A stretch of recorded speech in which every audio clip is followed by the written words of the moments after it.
Saudações investidores! Bitcoin agora cotada a $18.600. Bitcoin em um dos dias mais bizarros que eu já vi na minha vida. E hoje meu principal objetivo vai ser falar desse price action maluco. Bitcoin perdeu os $20 mil, perdeu os 19, chegou a perder a mínima do ano em 17.600. Na verdade a gente foi até abaixo dos 17, caras. Fomos até 16.800 e estamos tentando recuperar agora. A grande dúvida é, será que a gente formou um fundo importante para ter uma recuperação ou é só um respiro para vir mais queda? Vamos discutir isso fazendo uma análise técnica e de sentimento do Bitcoin e também falando da FTT, token da FTX, que chegou a cair quase 90% no dia e está subindo mais de 100% desde o fundo. Bem-vindos a Investidor Moderno.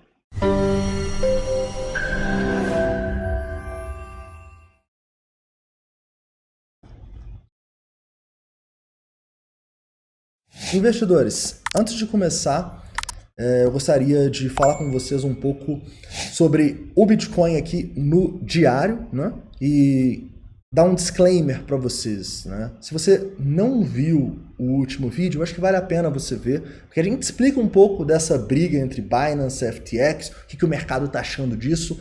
Nesse vídeo eu quero focar um pouco mais no price action e nas oportunidades, tá? Tanto no Bitcoin quanto no dólar. Vamos lá, primeiramente falando do Bitcoin. Ao meu ver, o Bitcoin está num dia extremamente importante, porque a gente está formando, nesse momento, o dia com o maior volume da história, tá? Se a gente volta aqui no tempo, desde que a Binance Futures foi criada lá em 2019, a gente basicamente não tem nenhum volume nem próximo desse. Tem um volume muito, muito maior do que qualquer outro, tá? Se a gente for pegar aqui, olha só, a gente teve 1,95 milhões de Bitcoins de volume. Tá? Vai ultrapassar os 2 milhões, galera. Isso é impressionante, né? Tanto que o mercado cresceu quanto o mercado está líquido agora. E claramente, nesse momento, apesar de toda essa volatilidade, a gente ter 2 milhões de bitcoins serem vendidos e o preço não colapsar, que não, já é algo positivo, vocês concordam? Mas enfim, a gente teve o maior volume da história e a gente sempre fala com vocês que quando a gente tem grandes volumes, a gente tem grandes responsabilidades. Grandes movimentos podem partir desse volume. E para mim está muito claro que se a gente continuar essa queda aqui, com o rompimento desse fundo, começar a fechar, para mim, na verdade, começar a fechar abaixo dos $18 mil já é um péssimo sinal, tá bom? Já seria um sinal aqui ruim. Mas uma confirmação seria, obviamente, perdendo o fundo. Se isso acontecer, é bom a gente manter caixa para comprar Bitcoin em novos patamares, tá bom? 14, 12, enfim, não vou especular onde o Bitcoin vai parar, porque eu não sei e ninguém sabe. A gente vai ficar de olho em novas grandes vendas que a gente tenha, muitas liquidações, muita queda no Open Interest. Mas eu queria destacar para vocês que sim, a gente já teve a maior venda da história aqui na Binance Futures, na Binance Spot, e a gente também teve uma queda de Open Interest significativa. Não é a maior queda do mundo, tá? Mas se a gente pegar aqui do topo, a gente teve uma queda de cerca de 31%. Se a gente pegar no dia aqui, não foi uma queda tão grande, a gente teve basicamente aqui 13% de queda. Então a gente pode cair mais? Podemos. Mas isso não quer dizer que as oportunidades já não tenham aparecido e eu aproveitei essas oportunidades, tá bom? Eu aumentei a minha exposição no Bitcoin, levando em consideração essa maior venda da história, muita venda a mercado, obviamente, né? Se a gente pega aqui 500 milhões de delta, 400 milhões, mais de 1 bilhão de delta aqui. Será que no 4 horas dá pra gente ver aqui certinho? Ó? Exatamente, quase 884 milhões de dólares de delta no 4 horas. Então isso aqui para mim é gatilho sim para potencial entrada, tá? Outro ponto que a gente pode ver como positivo, e que quem é mais antigo no canal vai lembrar, é o funding, caras. Olha esse tapa do funding aqui. Quando o funding fica muito negativo, o que ele dita? Ele dita irracionalidade. Quer dizer que o preço dentro dos futuros está diferente do spot. Normalmente, quando isso acontece, é algo positivo, tá? E nesses dias, caras, normalmente a gente vê muita irracionalidade. Fique até o final do vídeo, porque eu vou te mostrar a irracionalidade que está acontecendo no dólar agora, nesse momento, tá? Mas tá, continuando aqui e falando um pouco sobre esse movimento. Se a gente continuar rompendo, começar a fechar no diário abaixo do 18K, romper esse fundo, a gente vai ter que manter caixa para comprar bem mais além, correto? mais do que isso, tá bom? A gente também precisa ter uma estratégia se a gente já se expôs demais. Então, se você já se expôs mais do que você vai aguentar se a gente der outra patada para baixo, considere colocar stops. É o que a gente falou no último vídeo. Colocar stops é importante para você sobreviver no mercado, tá? Não é só ter uma estratégia para comprar, você tem que ter uma estratégia também para gerenciar o seu capital. Continuando falando do sentimento, a gente tem alguns pontos negativos, tá bom? Vamos começar aqui falando do nosso long short ratio que está elevado, acima dos 3. Isso não é bom, né, galera? Mas em nenhum momento a gente teve aumento do open interest, pelo contrário, como eu mostrei para vocês, então isso não me preocupa tanto, tá? É claro que isso acende um alerta para eu ter bastante caixa para comprar caso a gente continue tendo esse crash, mas não me preocupa tanto como seria se a gente estivesse tendo um aumento do open interest com o aumento desse long short ratio, tá? Então são dois indicadores aqui, ó, que estão mostrando que na verdade a gente fala que não dá uma confirmação, né? A gente não tem uma confirmação na queda e a gente não tem uma confirmação, por exemplo, de fundo nesses dois indicadores.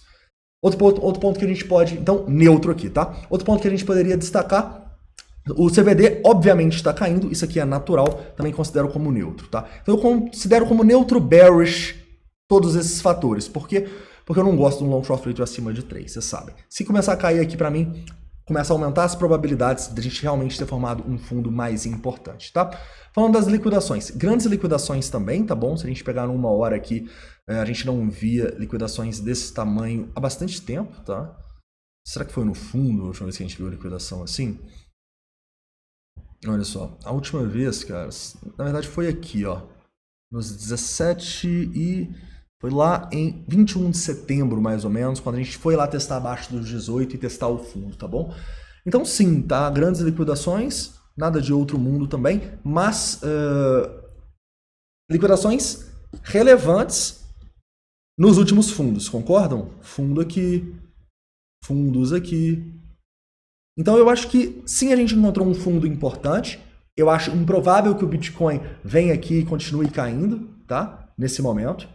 Eu diria que a gente precisa aqui, para demonstrar força, ultrapassar e se manter acima dessa região entre os 19, já seria muito bom os 19, mas passar de volta esse ponto de controle aqui nos 19.300 seria muito bom. Inclusive, para quem é mais conservador, cara, você pode esperar esse pivô aqui e entrar no reteste, tá bom? Seria mais conservador da sua parte. E esse rompimento, esse fechamento acima dos 19 seria sensacional, beleza? Falando um pouco do curto prazo aqui. Claramente no curto prazo, a gente teve esses volumes muito grandes, né? No momento a gente não está formando assim um padrão muito bonito, né? A gente pode acabar formando um padrão de continuação aqui perigoso, tá? Então eu vou voltar hoje aí, dependendo da volatilidade ou amanhã, como vocês sabem, para atualizar a situação para vocês. Afinal, muito claramente, a gente teve essa queda, a gente ainda está em tendência de baixa aqui. Para sair dessa tendência de baixa, ao meu ver, a gente vai precisar no mínimo, romper esses 19.300, começar a fechar aqui em cima. Aí a gente discute, tá bom? Outro ponto que a gente tem que destacar hoje é FTT. Né? Caras, a FTT hoje foi uma das coisas mais bizarras que eu me lembro. A gente teve uma queda simplesmente de 90% no diário, tá? A gente começou o dia nos 22, 23, o preço foi até a região dos 2,30, cara, quase 90%. Né?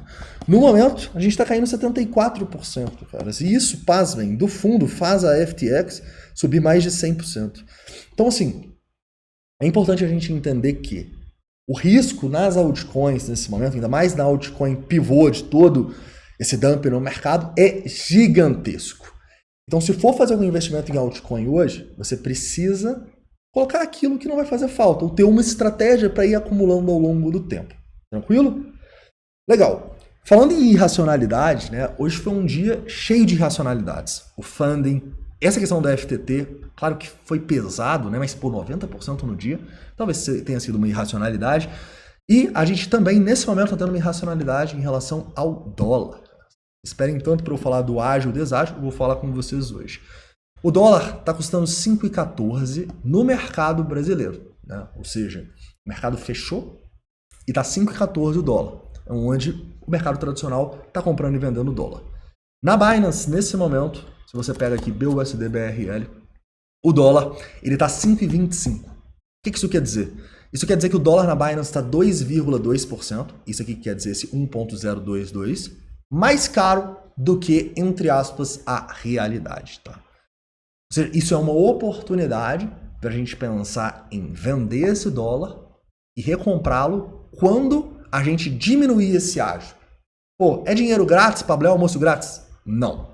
Se o dólar amanhã, por exemplo, se a gente continuar com esse ágio, o dólar amanhã pumpar, vai que o Lula coloca o Haddad de ministro, o dólar pumpa, esse é o seu risco, entendeu?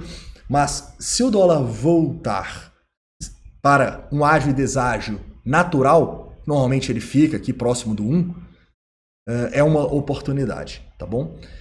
Repara que todas as outras vezes que a gente fez isso, o preço acabou retornando, né? E por que isso acontece? Porque não faz muito sentido, né, galera? Você pagar mais num ativo do que ele realmente vale, né? A gente teve alguns momentos que ele chegou até 5%, né? Quando a gente teve aquele problema lá do Tether. A gente chegou a ter outros momentos que foi a 4%, quando a gente teve também aquele dump em setembro do ano passado, quando a gente teve a questão lá de El Salvador, né? Mas a tendência é que isso volte a 1, beleza? Ou próximo de 1, correto? E a gente fica de olho, né? A gente fez vendas no dólar, obviamente, hoje, e vamos ficar de olho também para fazer as compras quando esse ágio diminuir, né? Ou quando ele voltar para uma neutralidade. Mas o mais incrível não é isso para mim. Tá? O mais incrível não é estar 2,2% e ter chegado a 3,5% a diferença aqui. Né? Deu para vender dólar a 5,35, galera. Ele é a 5,14. O que mais me espanta não é isso. É que hoje a gente teve mais uma daquelas oportunidades que eu falei com vocês essa semana no meu canal. Lá no Instagram e aqui também no YouTube. Quem tinha ordem no dólar, BUSD, BRL, conseguiu comprar a 4,22. Cara, tá todo mundo feliz da vida no escritório, porque tinha ordem abaixo, né? Inclusive, uma menção honrosa ao Charles aqui, que conseguiu fazer o fundo e comprar dólar hoje a 4,22, caras. Então, o mercado, quando a gente tem essas quedas, senhores, é aí que moram as oportunidades. É aí que as maiores distorções aparecem. Seja ativos caindo muito mais do que deveriam, ou seja, irracionalidades puras e simples. Quem que vendeu o dólar hoje a 4,22 para o Charles comprar, por exemplo? Quem que vendeu o dólar aqui a 4,25 para o Igor comprar, caras? Inexplicável. Mas isso acontece em momentos de grande volatilidade. E essa é uma das estratégias que a gente fala dentro do escritório e que a gente trabalha dentro do escritório e dá uma renda legal pra gente, porque essas oportunidades aparecem, caras. Não é sempre, né? Mas tanto ágil quanto deságio são boas maneiras de rentabilizar o capital com risco muito baixo, tá? Beleza, investidores? Caras, então é isso, tá? Eu vou deixar o QR Code do escritório aqui em cima para vocês. Eu lembro que amanhã, às 8 horas, a gente tem aula de graça para todo mundo que está dentro do escritório, tá bom? Então, nós vamos falar sobre as nossas estratégias desse ano, uma por uma. Então, se você quiser participar, eu vou deixar no primeiro link da descrição para você entrar e participar dessa aula gratuita aí. Vai ser amanhã às 8 horas e eu que vou ministrar a aula, beleza? Então é isso, caras. Espero que vocês tenham gostado do vídeo. Realmente um dia tenso, né? Um dia aí que as oportunidades apareceram, mas que a nossa carteira machuca um pouco, né? Mas é importante a gente entender que esses momentos, eles são momentos que o risco está lá em cima, então as oportunidades também estão aqui batendo na porta, tá? Eu acho que a gente teve oportunidades no Bitcoin, teve oportunidades no dólar, e a gente pode ter mais adiante. Então não deixa de estudar muito nessa época e de ter uma estratégia agora para se proteger caso o pior aconteça e para aproveitar, estar exposto caso o melhor aconteça também. Beleza? Então é isso, um forte abraço, a gente se vê aí dependendo da volatilidade. Eu vou deixar no primeiro link da descrição o escritório.